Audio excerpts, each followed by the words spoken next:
Yesterday, I posted my 200th video. Not really too...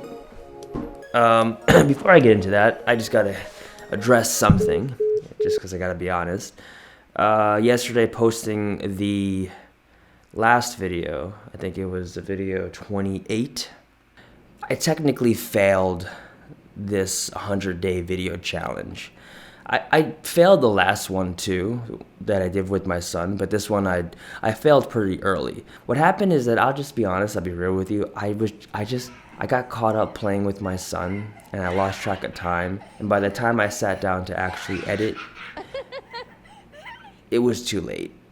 And I started editing, and I got into the edit because I was trying something new. By the time I exported the video, it was 11:45 p.m., which means I only really had 15 minutes for it to export and also upload. And I completely underestimated time.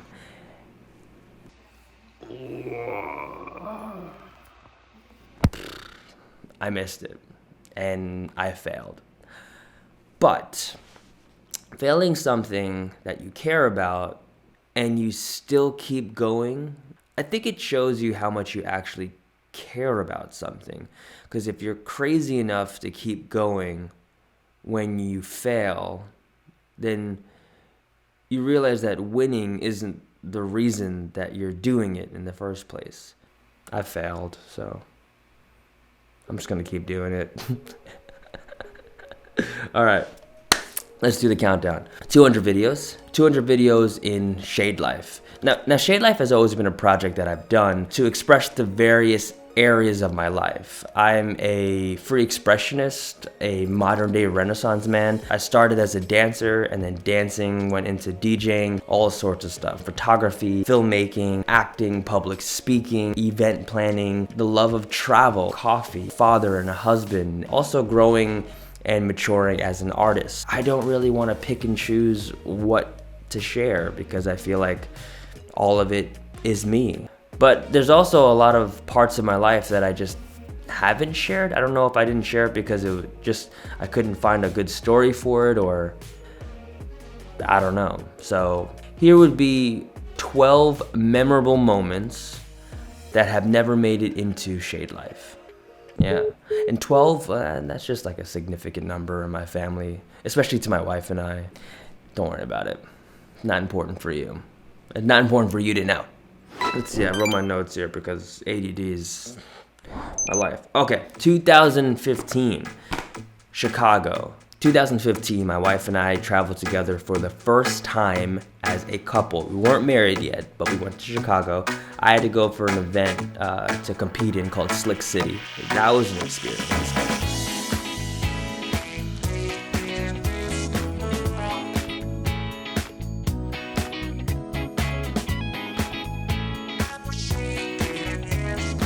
We definitely learned a lot about each other, and I suggest any couple that is seriously thinking about a future together to travel together, because you learn a lot about one another. You learn a lot about yourselves. You know, we did the touristy stuff. We danced by the Big Bean. We got some deep dish pizza. You know, I'm still not sure if I liked it. My wife didn't like it. Not because it was bad. I just think that she has IBS, so, you know, cheese and dairy is not a great thing.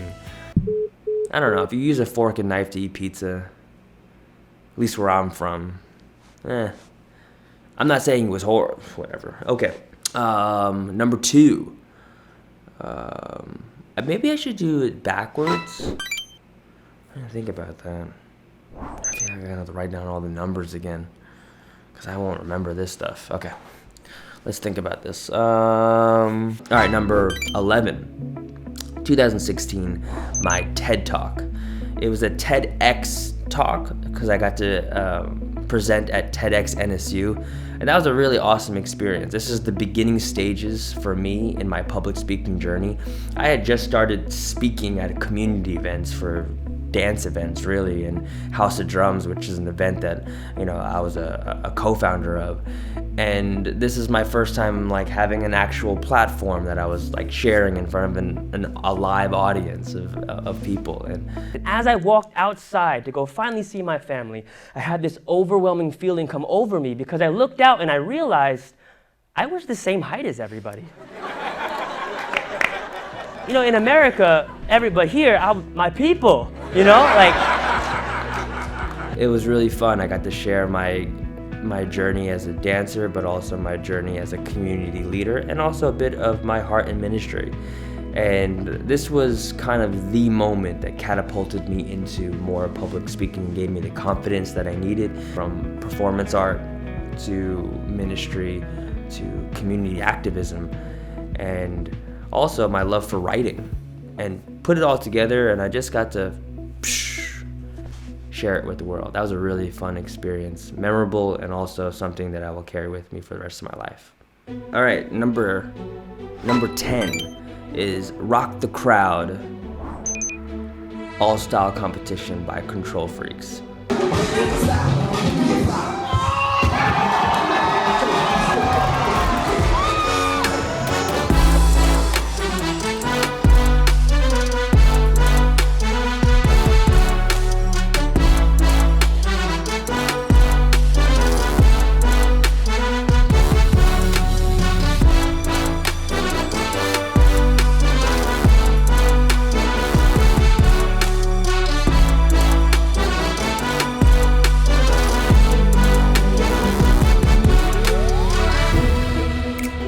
I had entered this competition. I had a long hiatus, not battling, not entering competitions and dance.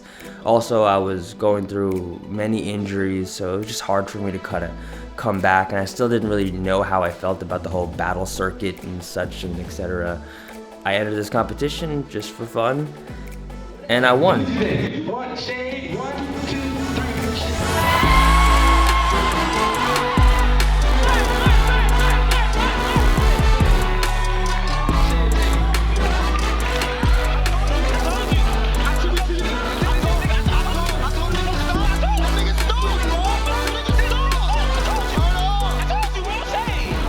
I was still injured, and literally the next day I woke up and I injured myself. I re-injured myself. Good job, Brendan. Good job. Number 9, the Vessel, New York City. This one, man, we went to New York City because I got asked to work on a travel tourism video for a certain specific area in New York. Twin was with me, Bodhi's godfather. He had to leave to the airport. But right before that, my wife wasn't with us, she was with family, and we decided that we wanted to go on this photography adventure before we went back to Florida. We were going to the airport and we made this last second decision. Let's go to the Vessel, New York City. Hour and a half, maybe 2-hour drive in traffic just to get there, find parking when we finally got there. Oh man, it was so thrilling. We took the shots we needed. It was me, him, and Bodhi. We had Bodhi with me, which was nuts that we even did that. And we were there for 15-20 minutes, and then we had to leave because he had to make his flight. It was one of those moments where you realize that it's not really about how long it takes you. It's not really how you get there. It's just the journey of going somewhere. I don't know if this is true or not, but I heard that you can't even go on the Vessel in New York anymore, which is sad to hear. Okay. Number 8. I was doing Bodhi's 100-day video challenge. That one was interesting because in the beginning stages of it, I was studying to become a pastor. And at the end of it, Bodhi was born, and then a couple months go by, and then I was ordained at Heartway Church. Pastoral ministry is considered to be a sacred calling, a holy calling. And so ordination is what happens when a community comes together to affirm the calling and the character and the competency of a person for pastoral ministry. When ordination occurs, the way we do that is through the laying on of hands. God, it is our joy and honor today as a church to affirm him and ordain him as a pastor and as a leader in this community. God, we pray all of these things in Jesus' name. Amen. Amen. Let's put our hands together, and we do have a beautiful certificate of ordination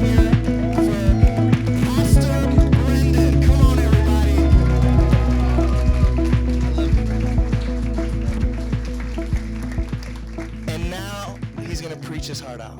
And I worked really hard to get to this place. And I guess a little backstory is that I have what you would consider a progressive process of thinking when it comes to spirituality. We won't dive too much into what that even means.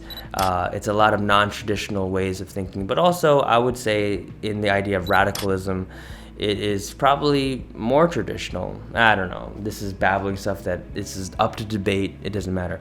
All that to say, my journey into that direction of life was not easy. I was kicked out of a lot of churches. I know. Asked to leave ministries because of my views or my perspectives. So it just felt like an impossibility for this to even happen. And then fast forward, I found a home that accepted my thoughts and my process and how I saw the world through the lens of spirituality. And in 2019, I was ordained as a pastor. And and still to this day, I struggle with that calling and my love for art. And I've come to this place where it's now one and the same, where my calling to communicate to the world is also tied with my love for art. And I hope in the future, the near future, you get to experience what that merge and marrying of those two aspects are in my life, because it means a lot to me. And my journey to help the world is something that I really want to pour out and also to express, but I also feel that it has to be done in such a way of honestly who I am, which is an artist first. Okay, number 7. This one's an awkward one, but it's true. I was visiting Borchin's family one time, and I just randomly had my camera with me and I was taking some photos outside. I think I was like testing the light or something. And out of nowhere lands this big ass bird just on the grass. I think it's a hawk. It could be a seahawk. I don't know. I'll show you the picture. You tell me what it is. I have a special relationship with birds for some reason. Birds just kind of come into my life as this way of confirmation. Whatever previous thought or experience I had, they just come into my life, especially hawks. So this thing just like landed right in front of me. Simultaneously, dude, I was this close to this bird. It was crazy. And I don't even take like wildlife photos like that, but this was an epic, memorable moment.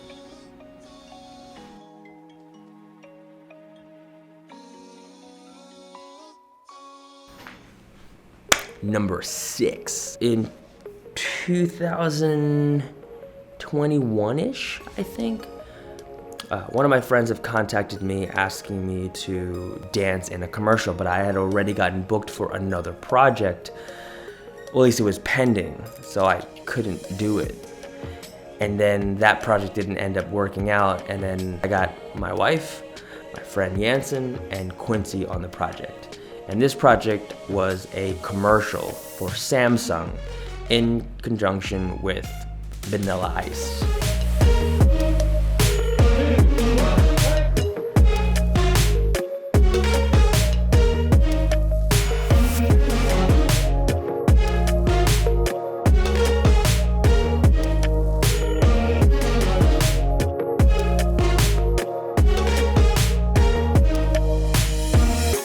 And I was able to be there, and I got background photos, BTS, and just the experience of being there, and also watching my wife work. She choreographed a good amount of it, along with Jansen and Quincy.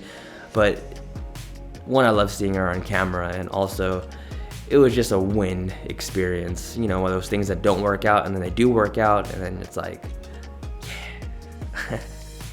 And plus, you know, Vanilla Ice. That was fun. He's a really nice guy, I have to say. Really cool. Moving along. I hope I'm on the right number. Number 5. Number 5, I got asked to choreograph this project for a DJ console that Newmark was coming out with, Newmark DJ. I was able to bring my good friend Ivana up, and she was able to be part of the project, which is awesome because she's a super talented, very successful dancer in her generation, and it's really cool. And it's really cool for me as a house dancer to bring up the next generation of house dancers into a project like this. And she's a really very talented house dancer, and she teaches in Miami as well.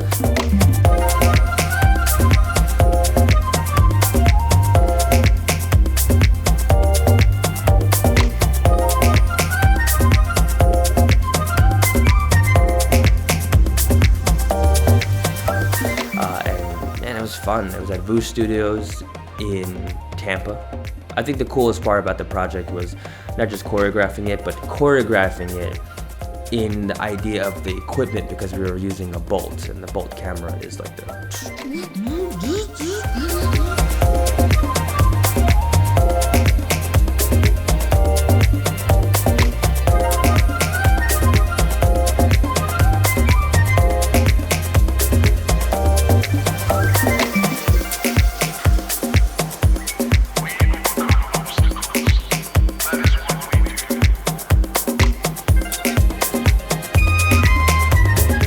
idea of taking my filmmaking perspective and then putting it within a dance perspective, and then how it's going to translate onto a camera artistically.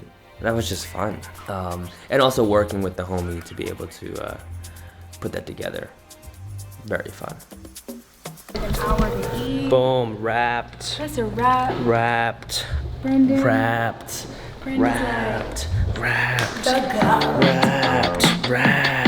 All right, number 4. This one is weird and random. You know my good friend Andy, right? Andrew Bernard. He's like commercial king down here in South Florida. It was recently his birthday. Happy birthday again. But a year ago, he had a surprise birthday, and it was at this skate place. It was just for skating. But more importantly, I've never filmed skating before. Don't make me dance to a tune that you're humming. No, my body don't move like that. Don't make me pretend I don't see your shortcomings. You'll be running when I raise the black flag.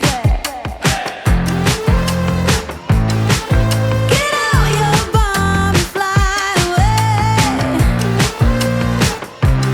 We'll be dancing with our hands in the air when our new dawn is rising,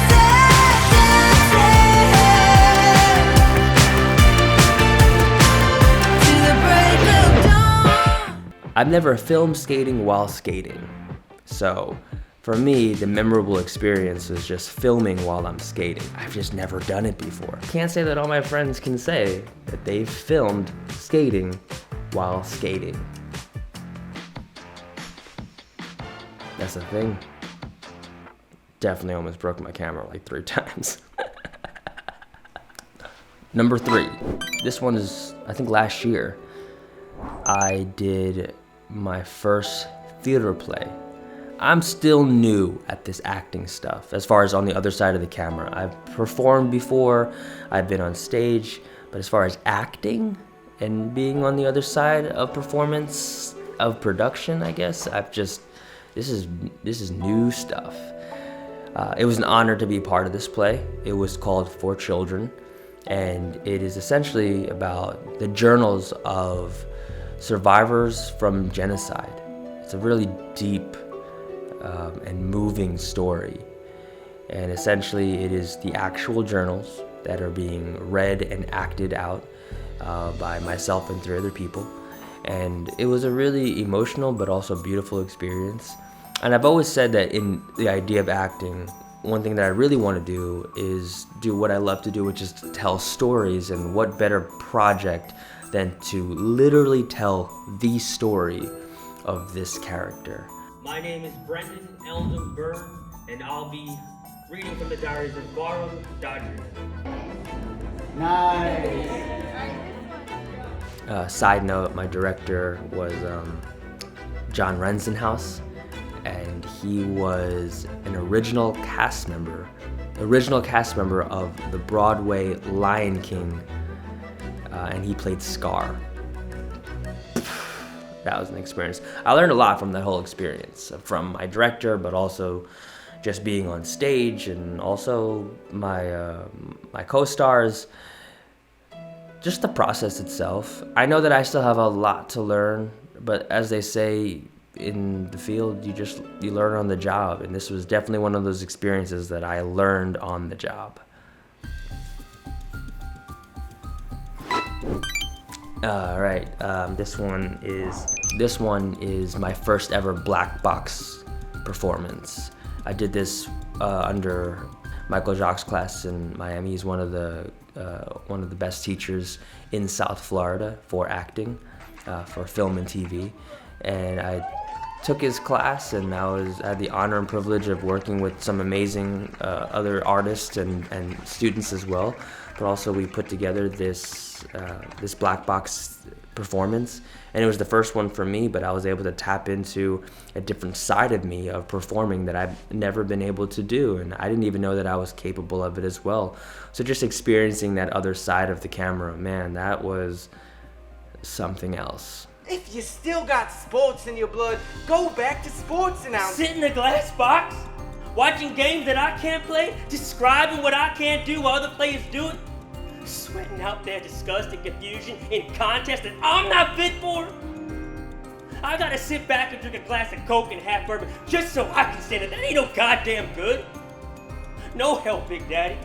Time just outran me, that's all. I think you're passing the buck. Do you even know, man? And I have to say that after this experience as well, it's one of those things that gave me the confidence that, I may still be learning, but I could do this if I just apply myself. It's just gonna take me getting out of my own way to do this. Luckily for me, I have some really good people in my corner that remind me and push me and also support me. And sometimes that's all you really need. Why can't exceptional friendship, real, deep friendship between two men be respected as something clean and decent without It being... can. It is. All right, last one to wrap it up. Number one. Not that it's number one, but just in chronological order, I think it's the most recent of them all. My round against Logan Logistics.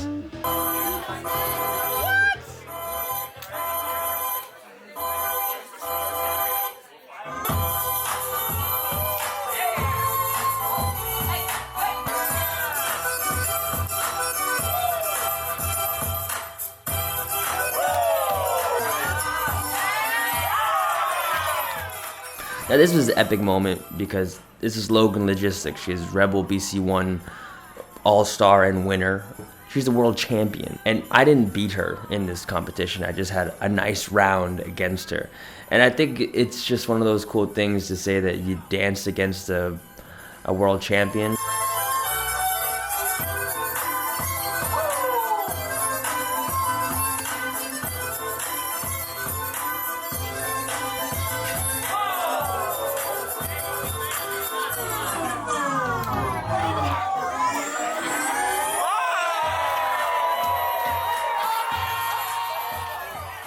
I mean, I've danced against other world champions, but I think this is special because, one, she's Filipino, like myself, but also I think that she's the future of the culture in so many ways. She's a really wonderful person. Just to have that moment in exchange with her, super fun. Although, I didn't do great my second round, and she completely smoked me after that, but that's not the point of this video. But man, that was a good time.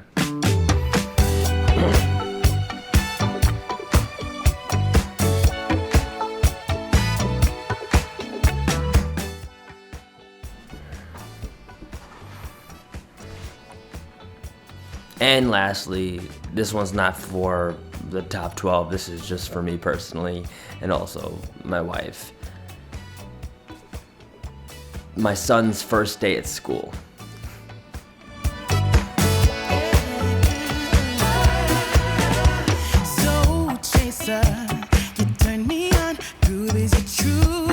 picture, and it never gets hard enough for you. You've been enchanting this heart of mine for the longest time. Slow dancer, you stun me up with all your romancing, and it's making me weak like no one has. Like And that's it. Top 12 of the memorable moments that never made it into Shade Life.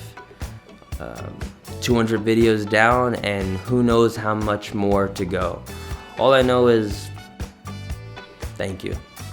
If that's you and you're watching and you've seen all 200 episodes of Shade Life, thank you. It means the world to me. boy, you got something.